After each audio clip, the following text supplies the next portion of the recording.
Good evening, everyone. You're watching The Playing Field. Along with Matt Stone and Dan I, I'm your host, Alicia D'Addario. On today's show, the Nets make a huge signing today. The fellas will discuss whether or not Dolphins coach Joe Philbin should be fired, and what a weekend for college hoops.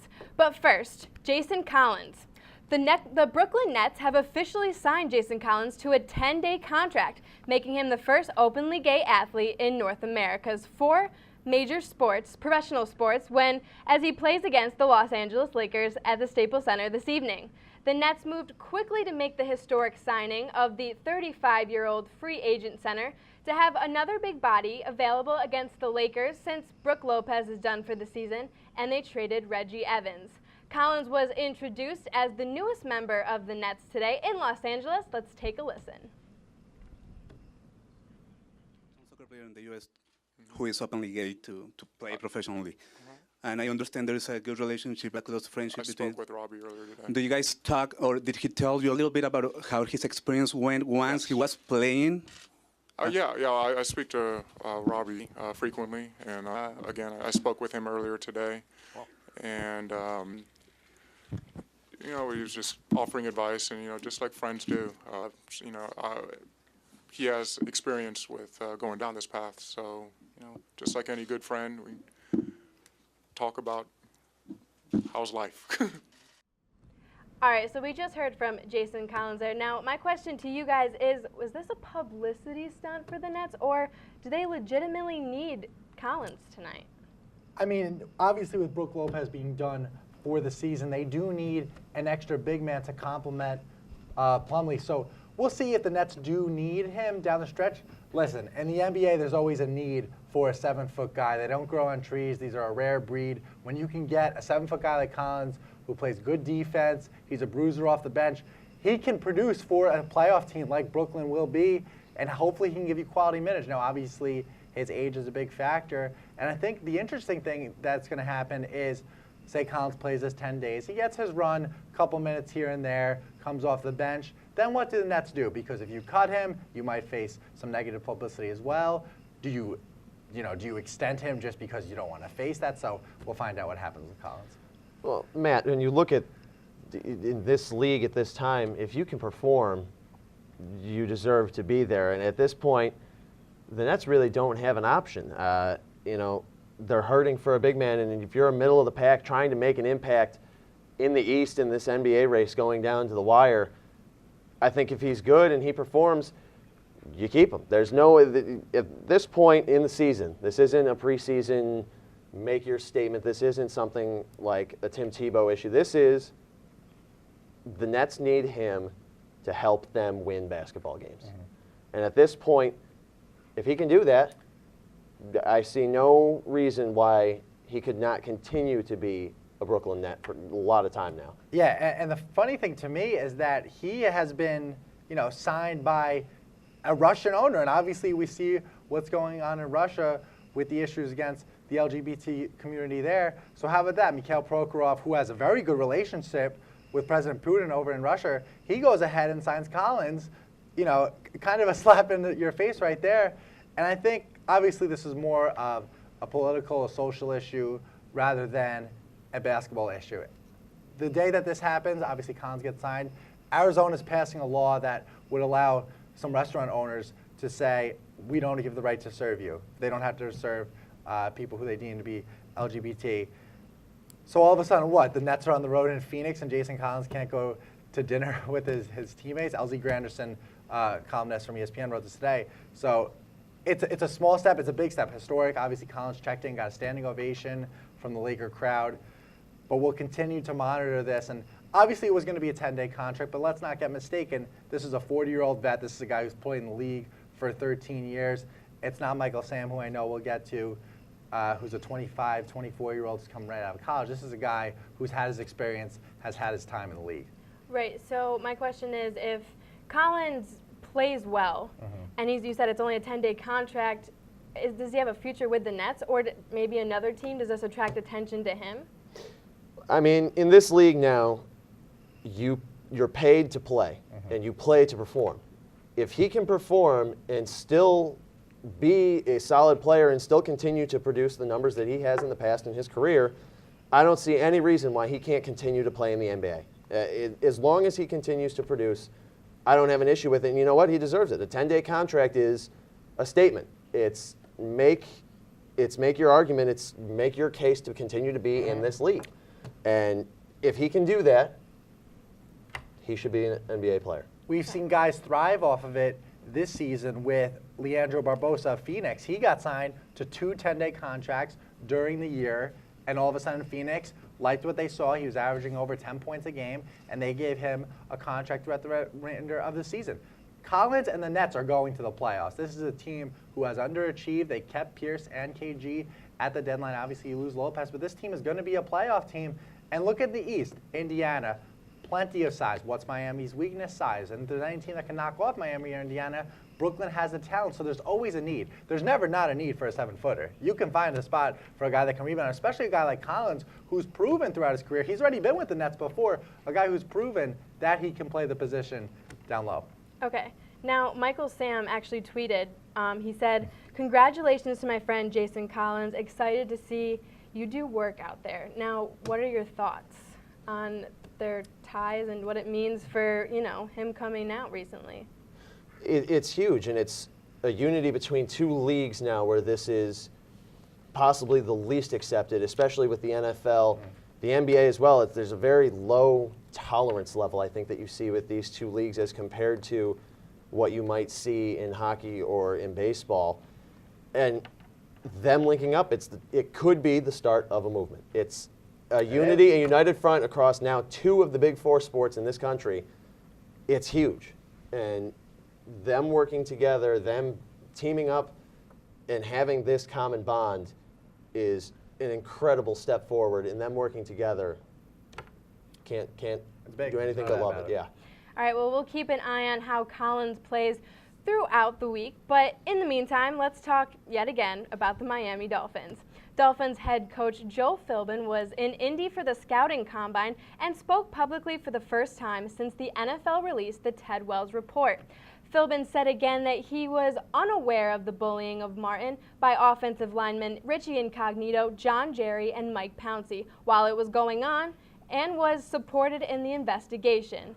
Moving forward, Philbin assured the media that the locker room environment will improve, saying, quote, "We're going to uncover every stone and we're going to have a better workplace. I promise you that. I'm going to make sure that happens." All right, Philbin guaranteed a better workplace. How is he going to do this, guys? Dan's obviously got some thoughts he wants to share with us. With that face, I would agree. He can't. If something of this scale is happening in your locker room and you don't know about it, you will never know about it. This isn't something where you can just magically pretend, oh, I now know everything that's going on. You can't make people tell you everything that's happening in your locker room. And I'm sorry, even if he says that that's what's going to happen, it's not. You cannot possibly guarantee that you have a completely suitable, a completely fair working environment. There is hazing in all sports. It happens. At some degree, in some level, it happens. But to this level, if you don't know about something of this magnitude, you will never know. It's a mess. I mean, I think this press conference followed up by the one after the scandal broke just proved that Joe Philbin has no idea what is going on in his locker room. He has lost the pulse of his team. He has lost his guys. And for, if this was a team that won 13 games, a New England Patriot, a Denver Bronco, but let's get realistic here. Miami started the 3-0 and went in the tank. You had an opportunity the last game of the season, Week 17 at home, to possibly clinch a playoff spot with a win over the Jets, and you can't even do that. You lose the week before in an embarrassing fashion to the Buffalo Bills. You don't even put up a single point. I know Buffalo on the road can be challenging, especially late in December. But come on, Ryan Tannehill.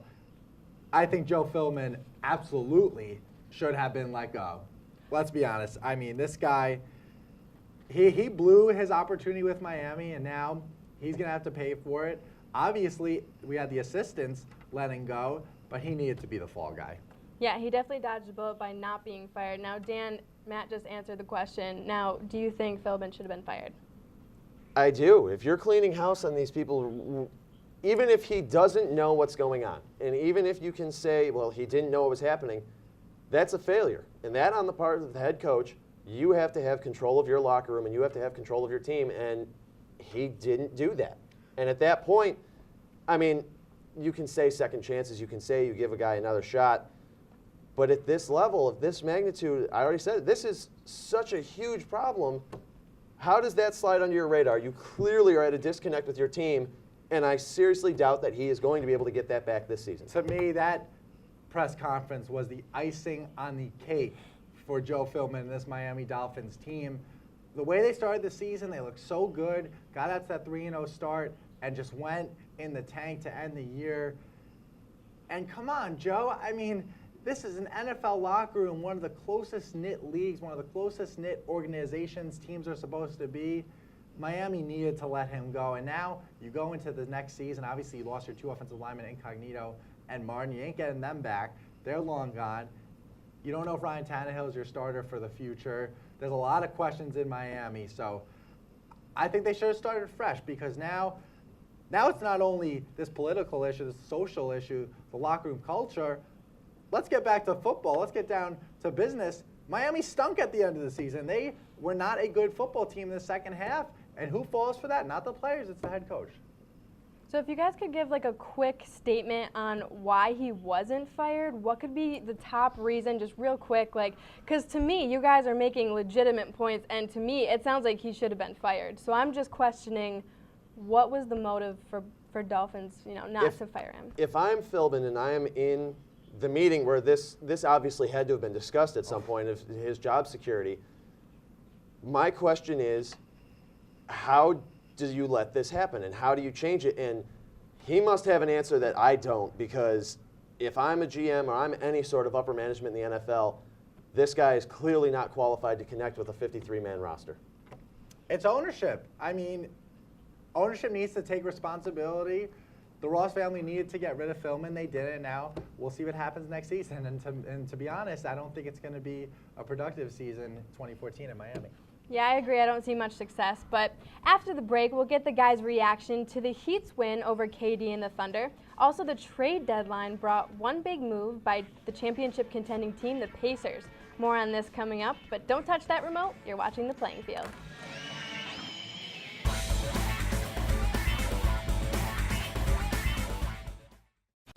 Rob, what's up? How's it going? Guys, this is my cousin Rob from Michigan. What's up? He's a teenager. Hey, what's totally. All right. Oh, hey, you want to slow down? No. Really? Huh. Hey, you know what a beautiful animal is? A horse. A horse. Yeah. Beautiful mane. Unbelievable muscle tone. When it runs, it looks like poetry in motion. It's the most beautiful thing on earth. And sometimes when you feed a horse, its lips will tickle your hand. Just tickle it just a little bit. It makes me giggle sometimes. I don't know. I guess what I'm trying to say is, if you don't slow down, I'm gonna bite into your head like an apple.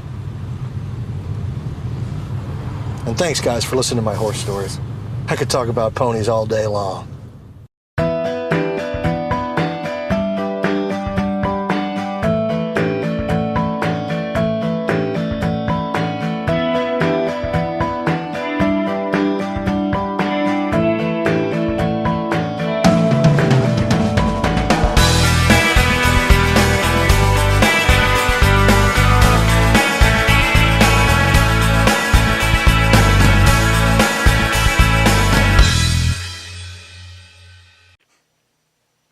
Hey guys, you should watch our show on WITUP.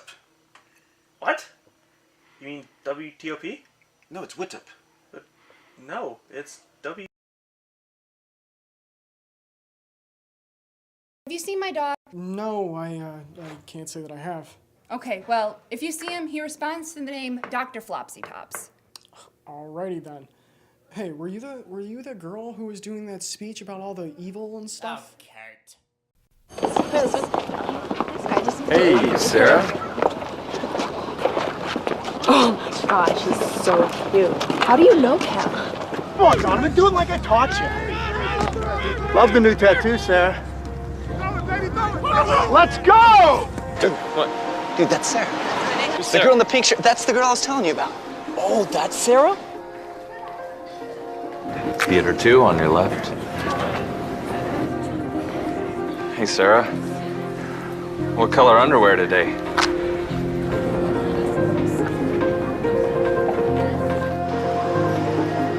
Hey, Sarah. So when are you going to post something new?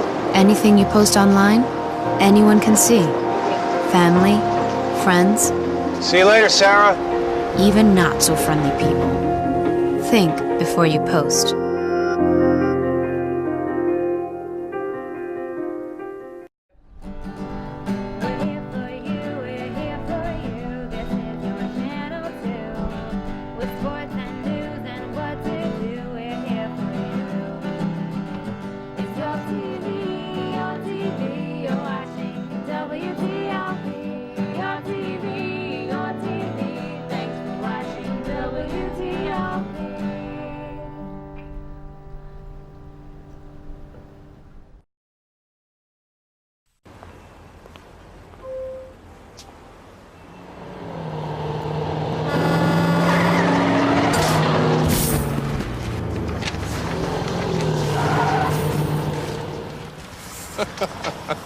This can't be happening. This can't be happening. Of course it's not happening. Armored car.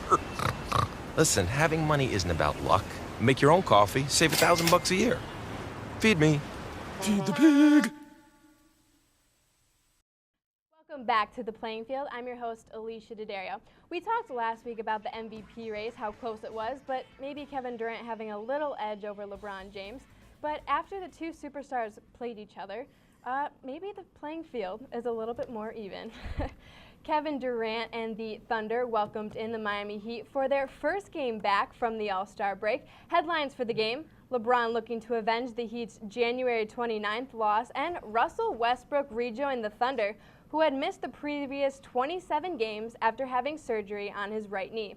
OKC dominated the first matchup, but that was certainly not the case Thursday night. James scored 33 points and left the game with a broken nose in the fourth quarter. Miami was in control the entire game, but the Thunder didn't quite play up to par. So my question for you guys to start off is, Westbrook was back. Was Thursday's game a preview of the finals? And if yes, would you give advantage to the Heat this time? I said it last week, and I will say it again. LeBron James is the most complete player in the league, and he is the best player in the NBA right now. This is not a question. This is a fact. There is no other basis that, yes, Kevin Durant can score. LeBron James is the best player in the league.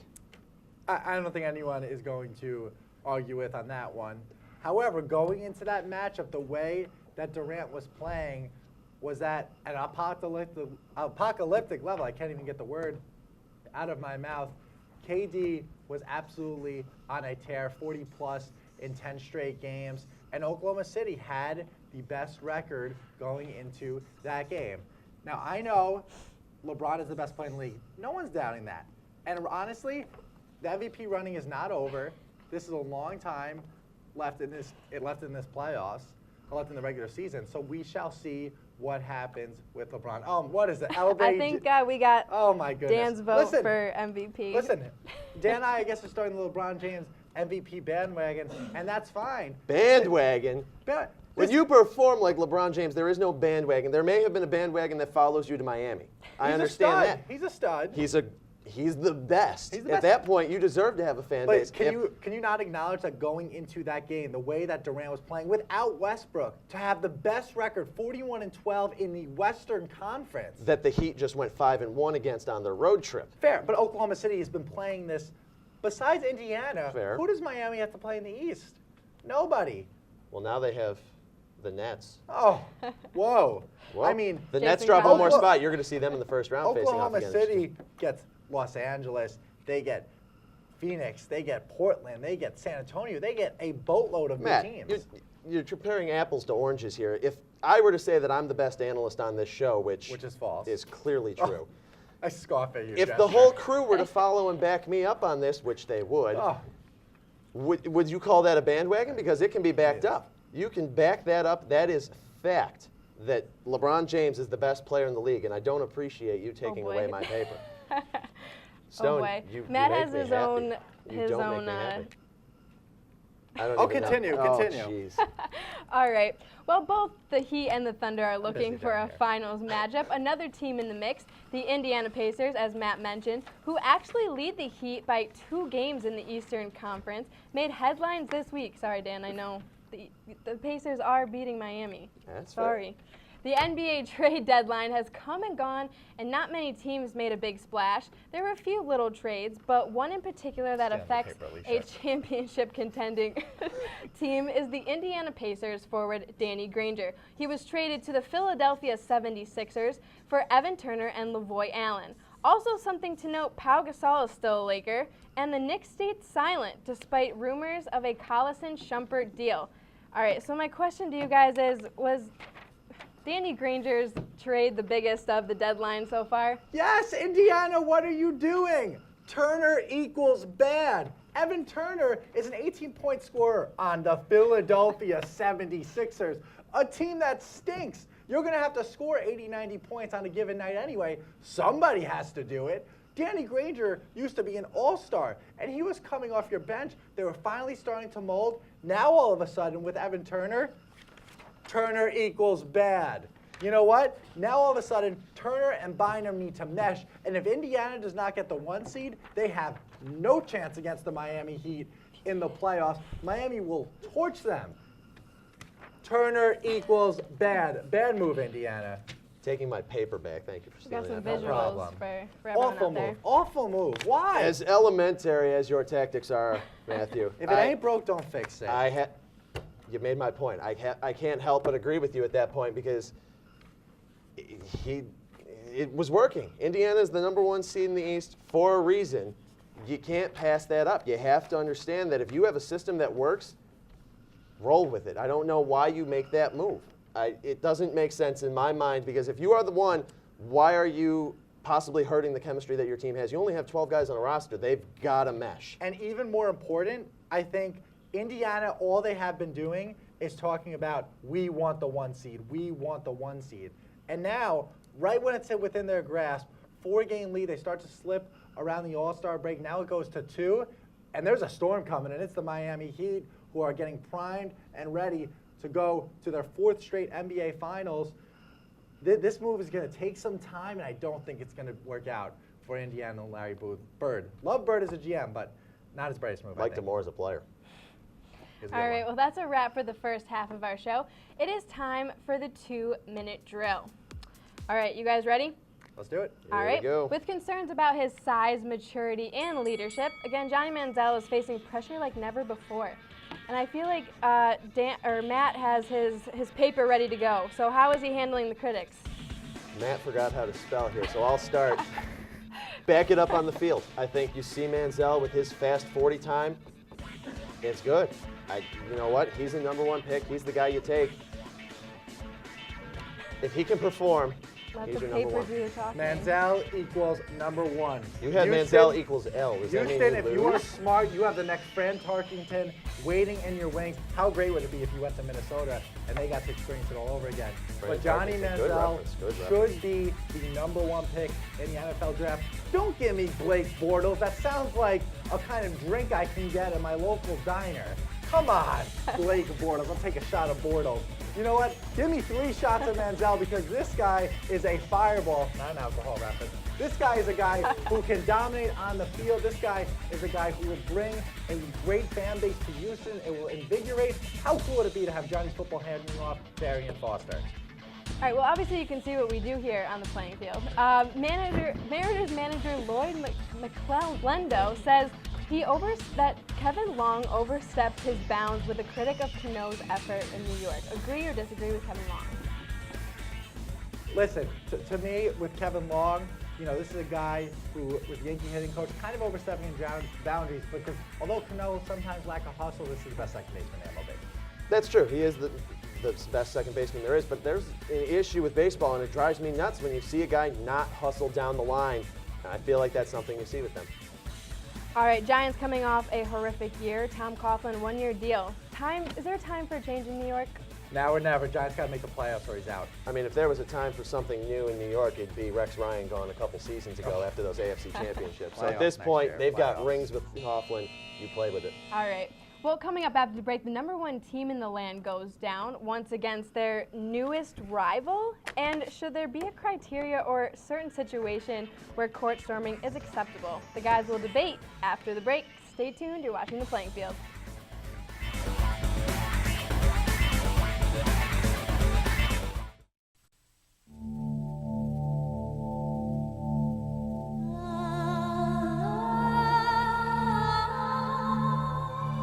There's a lot of talk out on the street about his mother,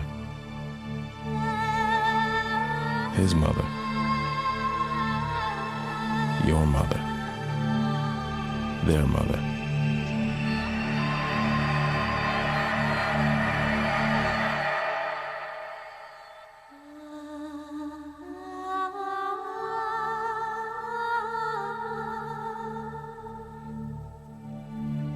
But in the end, is anyone really even thinking about them?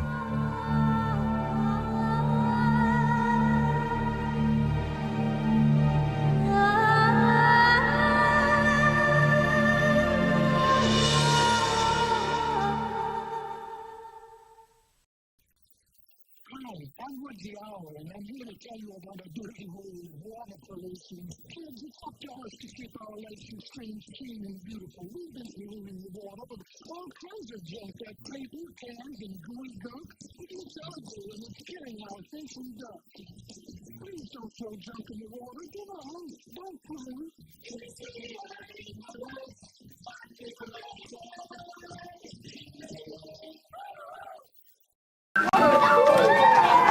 I'm lucky. Let me help you with that. I get to do something I love. It has nothing to do with touchdowns or titles. Everybody bring it in. I get to play a part in the life of someone just starting out. How many of you think homework is just as important as teamwork? I help keep kids in school. Good. And that's the name of the game. My name is LaDainian Thomason. I don't just wear the shirt, I live it. Give, advocate, volunteer. Live United.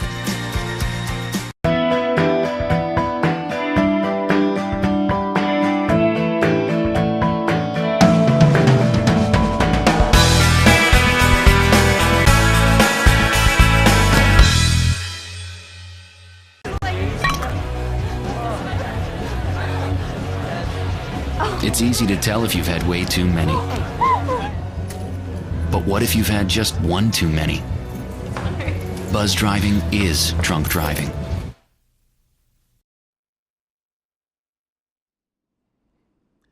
Last night, Lori Capracuzzi scored 2 goals on Aliyah Brian Love.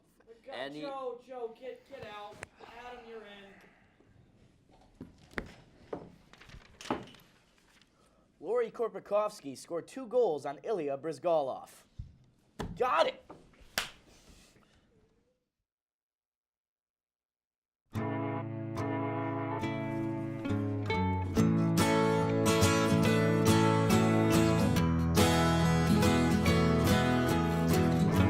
Wake the sun, tell him that I've begun to dream of things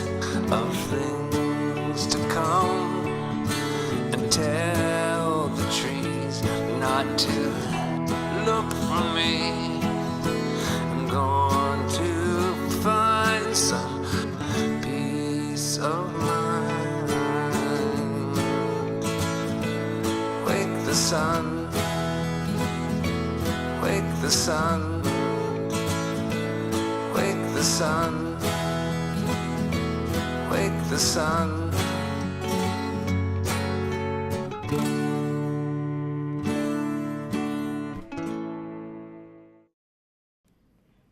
welcome back to the playing field.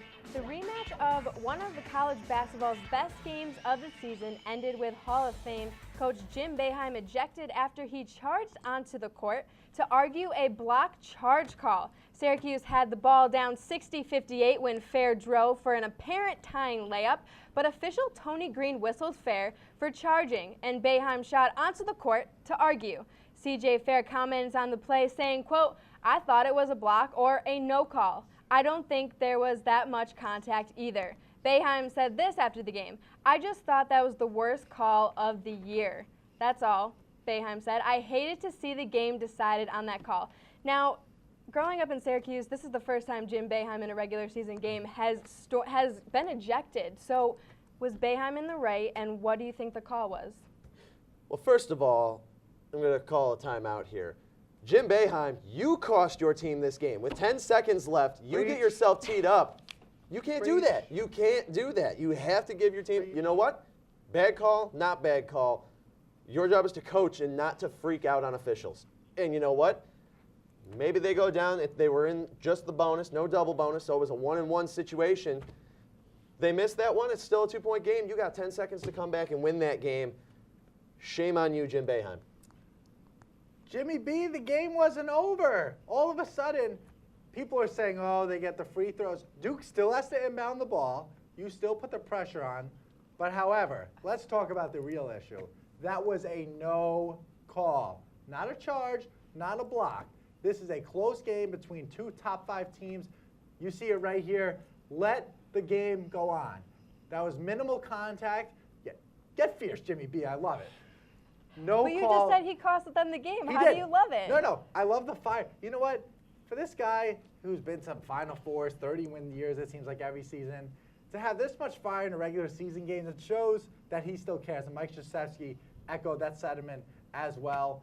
I thought it was a no call. Unfortunately, it went the other way.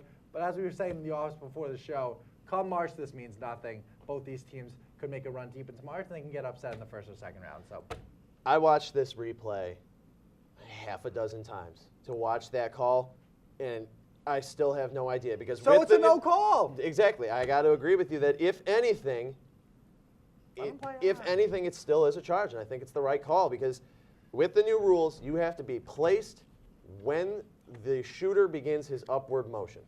That's the new rule change this year. And to me, it looked like he was in his spot when Fair started his way up. If anything, the officials made the right call, and we even heard today that they made the right call from other officiating sources. I mean, it's tough if you're Jimmy B at this point because, you know what? You screwed up, even if the officials did, which I don't think they did, you screwed up and you could have possibly cost your team a shot at going into one of the toughest arenas to play in Cameron Indoor. You still had a shot to be down 2 or 3, and you blew it. And let's make sure we know Tony Green and that crew is one of the best crews in all of NCAA. Which is why you have a top 5 matchup I'm sick like and that. tired when people blame the officials. Yes, there are times. Yes, there are instances that, you know, there's bad calls made. It brings the human element. It adds excitement. It adds drama. Tough call, 50-50 call. You know what? It doesn't go your way. But Jimmy B, you can't run on the court and go nuts and cost your team an opportunity, not a chance to, or not a victory, not a chance to win. Give your team a chance to have a victory. All right, people are saying this is the newest rivalry. Yes or no? Bigger than UNC?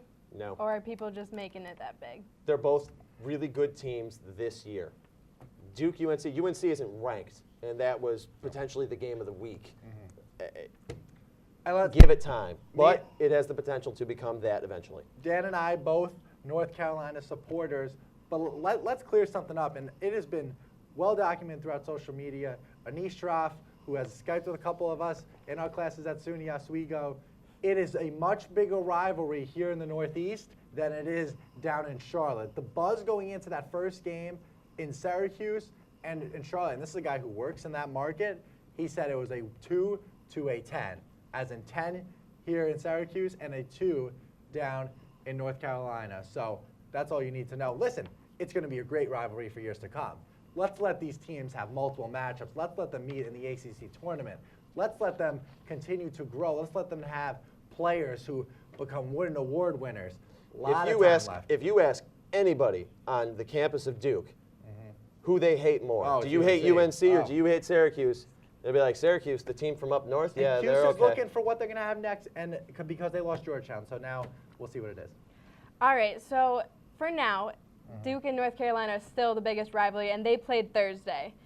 All right, so North Carolina upset number 5 Duke. Now, what is your opinion? They did storm the court. We saw it. Yes, we did. We did see it. And what are your guys' opinions on it? I mean, North Carolina, if they're, they're up to par with Duke. And what do you guys think? Stone, once again, has brought out the paper. I'll let him talk. All Yeah, I he got to stole my say, paper. UNC equals hashtag SMH, shaking my head. Listen, and I think this is clear. If you are a blue blood program, North Carolina, Duke, Syracuse, Georgetown, Louisville, Indiana, the list goes on and on. If you are any of those schools, you have won national championships. It is beneath you. Duke was a 2-point favorite.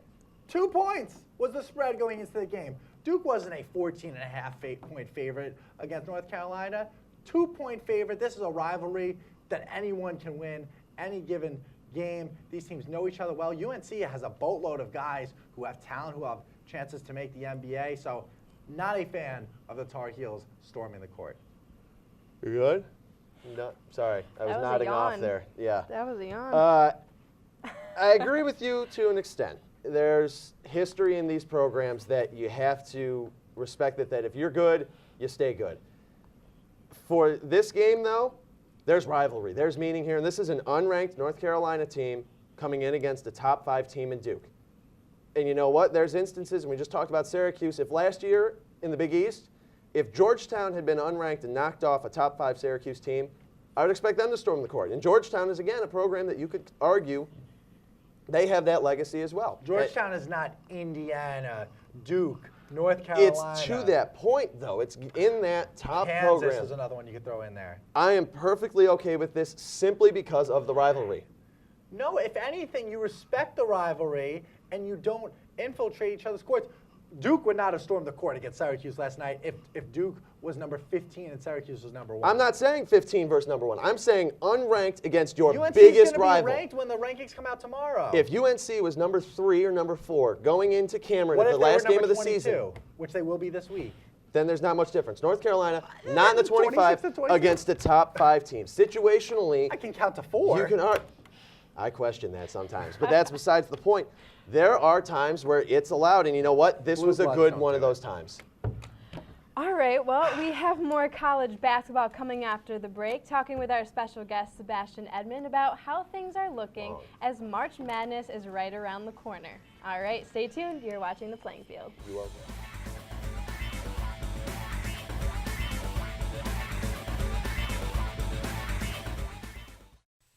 So, April. Yeah? You know your charger's still using energy when it's plugged into the wall, right? Yeah, but that's not my charger. I don't even have a cell phone.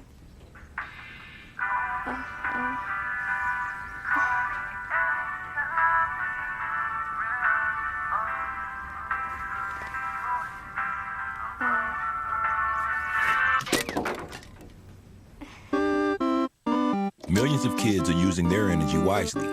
What's your excuse? So what sets the Rundown apart from other newscasts is that it brings students together to voice their opinions on the world's most important political issues.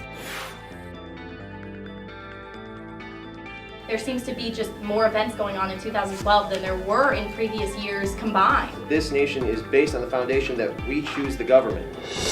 Do we use 1, 2, and 3? We work hard to bring you the most up-to-date, relevant coverage of the stories you should be following. The country has now gone over the fiscal cliff. Is gun control necessary? How much is too much? Does it surprise you that it's taken this long to have a serious talk about gun control? Students need to realize that this is the time when what's going on in Capitol Hill and around the world starts to affect them. And really, the fate of the entire country is at hand here. This is it. 5, 4, 3, 2, 1, go camera 2. Good evening and welcome to The Rundown. I'm Megan Roberts.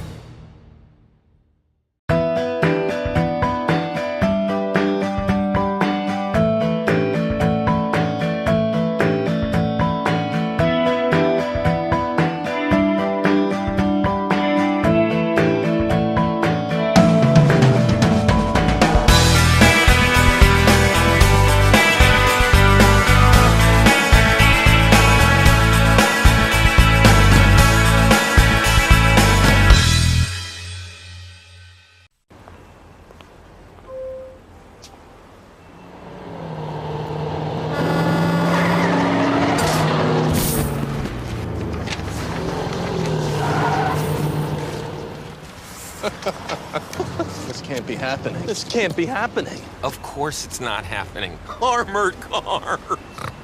Listen, having money isn't about luck. Make your own coffee, save $1,000 a year. Feed me. Feed the pig.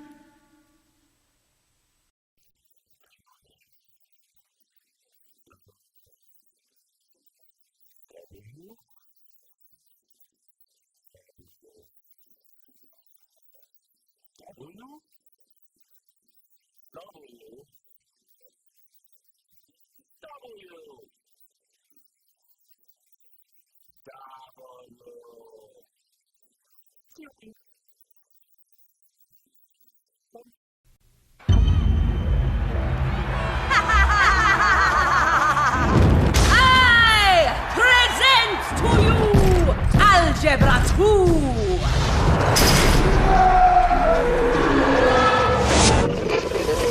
Foreign languages.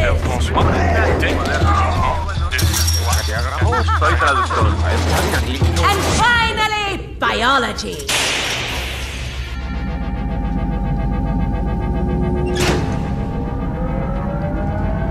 Who among you will step up to their challenge?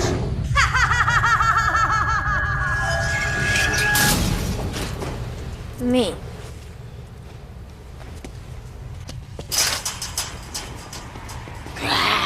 Yeah, I'll do it. Me too. Sign me up.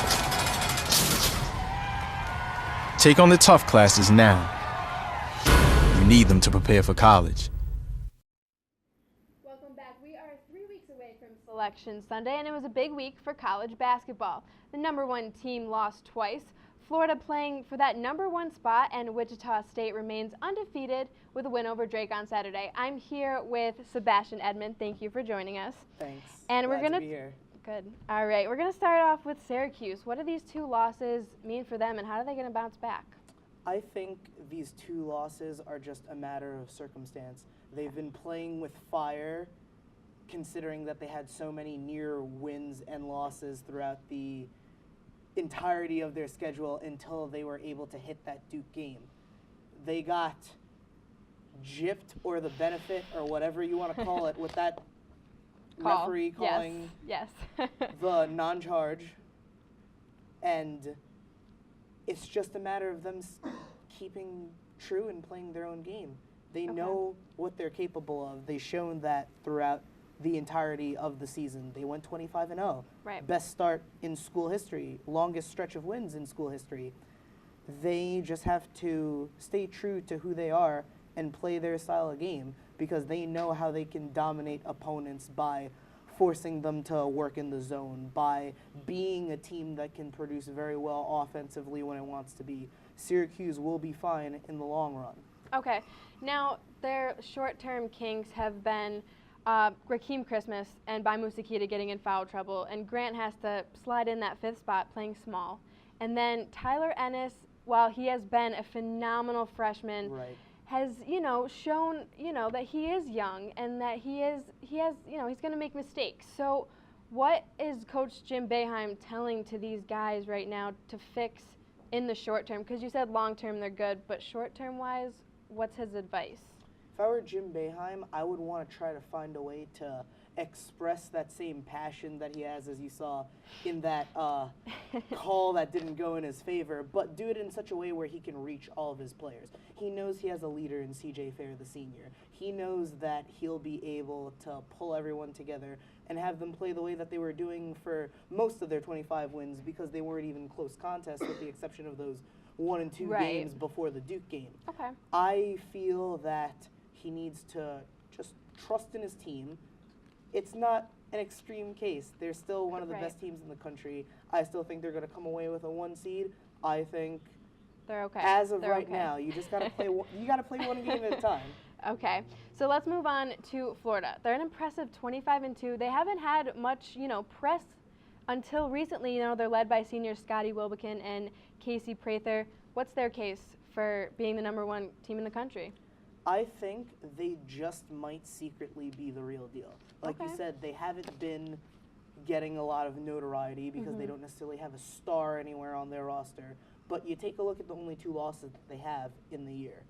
A number 20 ranked Wisconsin and a number 12 ranked UConn, who is still ranked right now. But then you take a look at their really great wins. Number 14 Kentucky, number 13 Kansas, number 15 Memphis, and they have a lot of teams just biting at their ankles in their conference as well. Right. That they have to make sure that they settle down. They've played 7 teams in the top 50 and gone 5-2. I think that's amazing. a record. Absolutely, that's a record that you should be proud of. Absolutely. Their strength of schedule is number 22 in the entire landscape of D1. They are another, they are the definition of a team. When you have to consider the fact that there's not one person that you look at their stats on a page and it just sticks out and blows you away, you have to play your game. Billy Donovan doing a great job, as he always does, in leading a Florida squad that will probably make some noise. And no matter where they are in the bracket, when it comes to wherever they fall, whoever is the 1, 2, wherever they might be, they're going to be a tough out. All right, well, we have 30 seconds, so I want your 4 number 1 seeds. If the tournament Selection Sunday was today, who are your 4 number 1 seeds? Number 1 is Florida overall. Okay. Number 2 is Syracuse. This is where it gets tough. I think it's going to be some combination of Arizona and Duke. Okay. Because I think the bracket pickers are going to find any reason to not make Wichita State a Okay. number 1 seed. They're undefeated, but they've played nobody. Right. Nobody noteworthy. If they mess up in their conference tournament, they're done. They're Okay. dropping. They're going to get not a number that reflects how great that they've played. But Right. once again, if they drop to, let's say, I don't know, you give them a 4, a 5, that's going to be the worst team to draw because they might be the best team in all of NCAA 1 men's basketball. All right, well, thank you, Sebastian. All right, we're going to toss it to Matt and Dan in the studio, talking a little bit more about some college basketball. All right, thanks, Alicia. Here back in the office with Mr. Daniel I. And Dan. Alicia touched upon it first. Florida, Scotty Wilbekin, all these guys, they've kind of been the unknown team this year, and now with Syracuse lost, they're going to hop into that number 1 spot.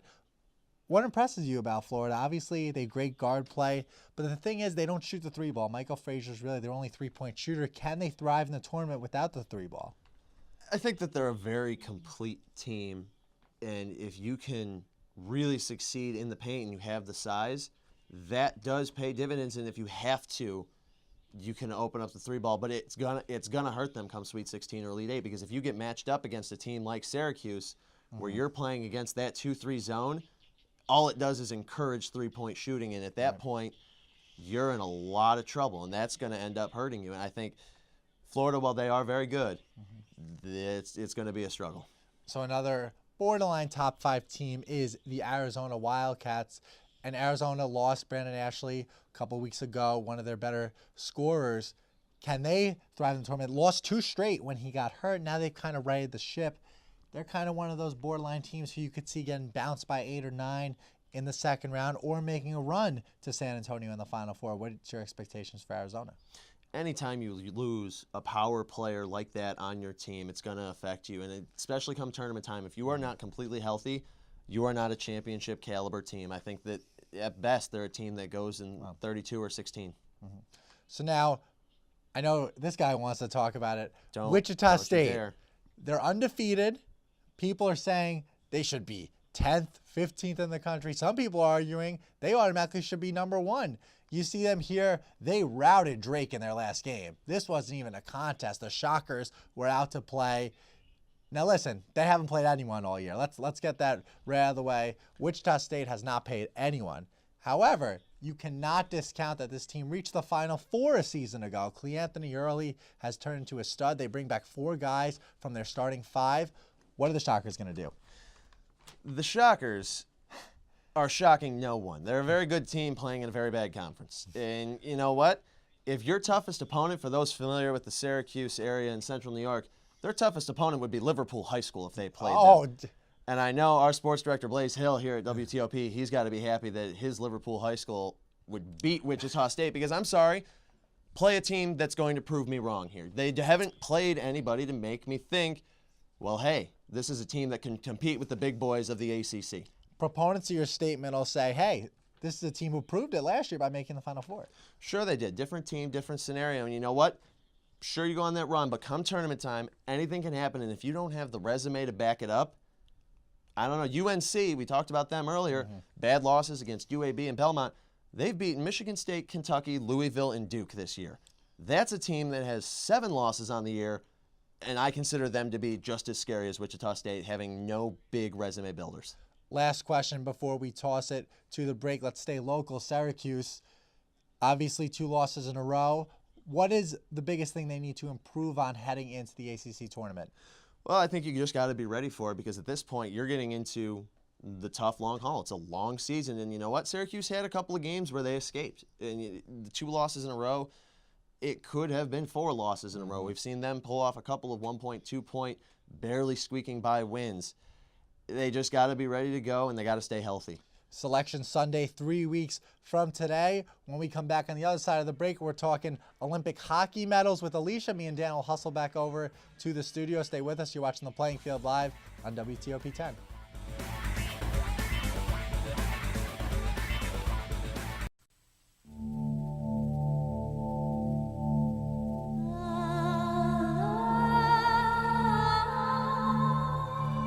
There's a lot of talk out on the street about his mother, his mother, your mother, their mother.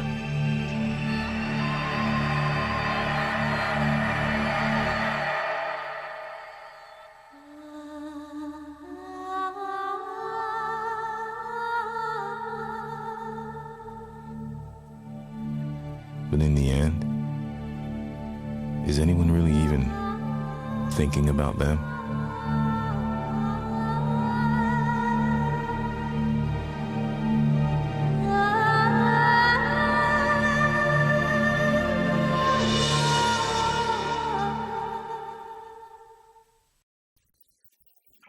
I'm Woodsy Owl, and I'm here to tell you about a dirty word, road operations. Kids, it's up to us to keep our license trains clean and beautiful. We've been polluting the water with all kinds of junk, like paper, cans, and gooey gunk.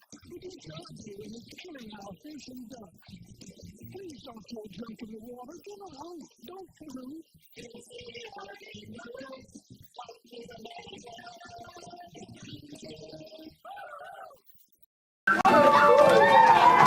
I'm lucky. Let me help you with that. I get to do something I love. It has nothing to do with touchdowns or titles. Everybody bring it in. I get to play a part in the life of someone just starting out. How many of you think homework is just as important as teamwork? I help keep kids in school. Good. And that's the name of the game. My name is LaDainian Thomason. I don't just wear the shirt, I live it. Give, advocate, volunteer. Live United.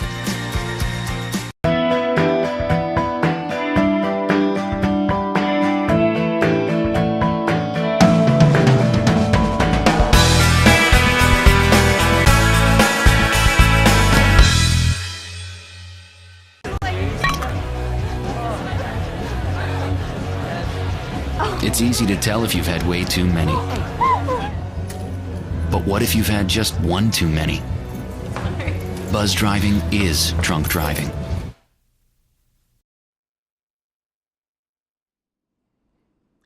Last night, Lori Capricuzzi scored 2 goals on Aliyah Brian Love. And Joe, get out. Adam, you're in.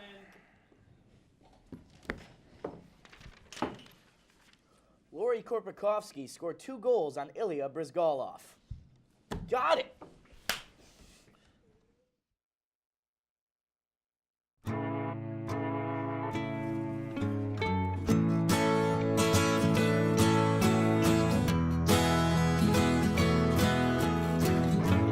Wake the sun, tell him that I've begun to dream of things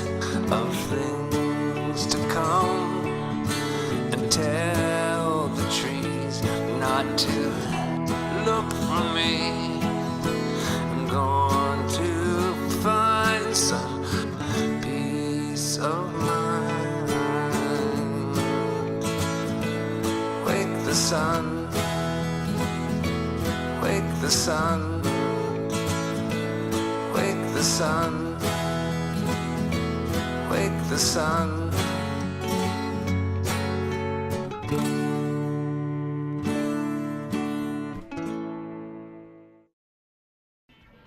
Welcome back to the playing field. We're in the final stretch of our show, but before we say goodnight, we have one more story for you, and then with the last 2-minute drill. All right, Olympic medals. All right, Barstool Sports posted a racy article about the bronze medal game between the United States and Finland. The basis of the article was that fans should not be upset that the U.S. lost in the bronze medal game, because the minute they lost to Canada in the semifinal game, they should have hopped on a plane and went home. The writer wrote, quote, "These are professionals. You either win gold medal or you come in last. There isn't one real sports fan who cares about third place. It's ridiculous that they even have this consolation game like it's a Little League World Series or something," end quote. All right. Thoughts on U.S. being a no-show versus Finland? Damn, Nat, I know you wanted article this. is spot on. Are you kidding me? Who cares about the bronze medal game? You are a gold medal or bust. Now, if you are USA men's hockey or USA men's soccer, and your expectations isn't there, and you make the bronze medal game, good for you. No one gave 2 cents about that Finland game, and obviously the team did it because their minds were in Honolulu. They were thinking about their nice pretty girlfriends in their bikinis on the beach. They didn't play a hockey game. They played a s'more fest. They were sleeping. Have you seen the movie Miracle? Are you familiar? What game was that? The semifinals to go to the the gold name medal on the game. front is way more important than the name on the back. You represent the United States of America, and for you to not show up is a disgrace to the U.S. The name on the front for that team was Bums. The name on the front is what matters. You play for your country, and at the end of the day, if you can't respect the country enough, you don't deserve to be on that roster. Anybody that doesn't show up for that game is a disappointment to myself, and I consider myself no longer a fan of their playing style. Well, I wish we could talk more about this because you guys seem a little bit fired up. But He doesn't understand his hockey. We're going to talk. We're going to go to the 2-minute drill. All right, the NCAA alters rule after Marcus Smart case. It's 2 flagrant fouls and an ejection given to any player who goes into the stands. Agree? I have no problem with it. Obviously, you're trying to protect the players as much as you can. The NCAA obviously doing that. The Smart case got a lot of attention, so don't mind this. If he goes into the stands and tumbles over the top, you see a lot of times if he gets tangled up and somebody shoves him the wrong way, now you have a player in a tough situation that they just put their body on the line for, and now they may not necessarily be rewarded for it. It's a tough call, and it's going to be situational. I feel like this might come back to bite the NCAA at one point or another. All right, the Knicks are, contemplating buying out Meta World Peace. What's going on with the Knicks? They're buying out him and Beno Udrih, but this season is over. The Knicks aren't making the playoffs this season, and next year they don't even have the cap money to go out and get anyone else. It's going to be a rough 2 years for New York Knicks fans. Meta's world pieces right now. Meta's world is in pieces. Like we said with Jason Collins, you have to play to perform, and if you don't perform, you don't deserve it.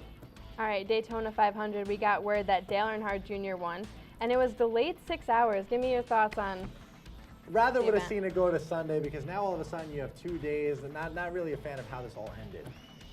And I struggle with it because I love NASCAR and I love racing. It's fantastic to see, and you know what? For Dale Earnhardt Jr. to get his second 500 win, not the conditions you'd want to see it happen under caution with the green-white checker gone wrong. But man, for a start to the racing season, it doesn't get much better than that. All right, we guys got 30 seconds, so go ahead and say your final words. I want to go back. Come on, Dan.